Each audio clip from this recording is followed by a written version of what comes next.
কোনো ধরনের credit card ব্যবহার করা জায়েজ হবে কিনা। ব্যাংকের ক্রেডিট কার্ড ব্যবহার করে এয়ারপোর্টের ফ্যাসিলিটিস ভোগ করা ইসলামের দৃষ্টিকোণ থেকে ব্যাখ্যা করলে ভালো হয়। জেনারেলি ক্রেডিট কার্ডগুলো যেই পলিসিতে ক্রেডিট কার্ড ইস্যু করে সেটা আসলে সুদের ভিত্তিতে হয়ে থাকে। অর্থাৎ ক্রেডিট কার্ড ব্যবহার করে আপনি যা কেনাকাটা করবেন নির্দিষ্ট সময়ের ভিতরে যদি আপনি পরিশোধ না করেন তাহলে সেক্ষেত্রে আপনাকে সুদ দিতে হবে। ইসলামী ব্যাংকগুলো যেটা করে সেটা হলো যে আমরা সুদ নেব না, এটাকে তারা বিভিন্ন নামে সার্ভিস চার্জ হিসাবে বা বিভিন্ন ভাবে তারা কেটে থাকে। কিন্তু অনেকেই বলেন যে আমরা তো পলিসি এমন ভাবে করা আছে যে আমার সেভিংস অ্যাকাউন্ট থেকে অটোমেটিক আমার কেনাকাটার টাকা কেটে নিবে, অতএব সুদ দেওয়ার অপশনই নেই।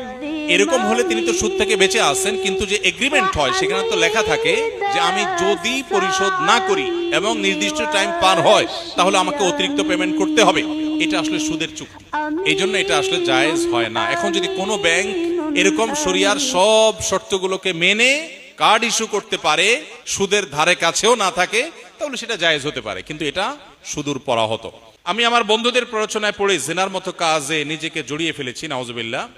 এখন এই পাপের জন্য খুব অনুশোচনা হচ্ছে। দেখুন, শয়তানের সবচেয়ে বড় অস্ত্রের নাম হলো নৈরাশ্য।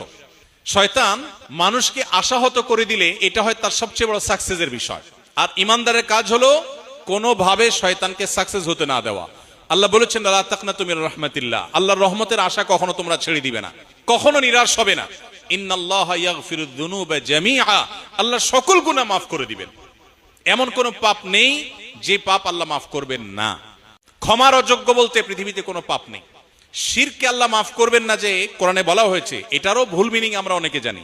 এটার সঠিক মিনিং হলো পৃথিবীতে যদি কেউ শিরক করার পরেও তওবা করে, ফিরে আসে, অনুশোচনা করে, আল্লাহ মাফ করে দেন। যদি শিরক নিয়ে মারা যায় সেটা মাফ হবে না। অতএব জেনায় লিপ্ত হয়ে গেছেন কোন তরুণ, নিজের পাপ বুঝতে পেরে আল্লাহর কাছে ক্ষমা প্রার্থনা করেছেন, আর কখনো সে পথে ভুলেও পা মারাবেন না এ মর্মে সংকল্প করেছেন, এই কাজগুলো যদি কেউ করেন আল্লাহ তাআলা নিঃসন্দেহে তার গুনাহ মাফ করবেন।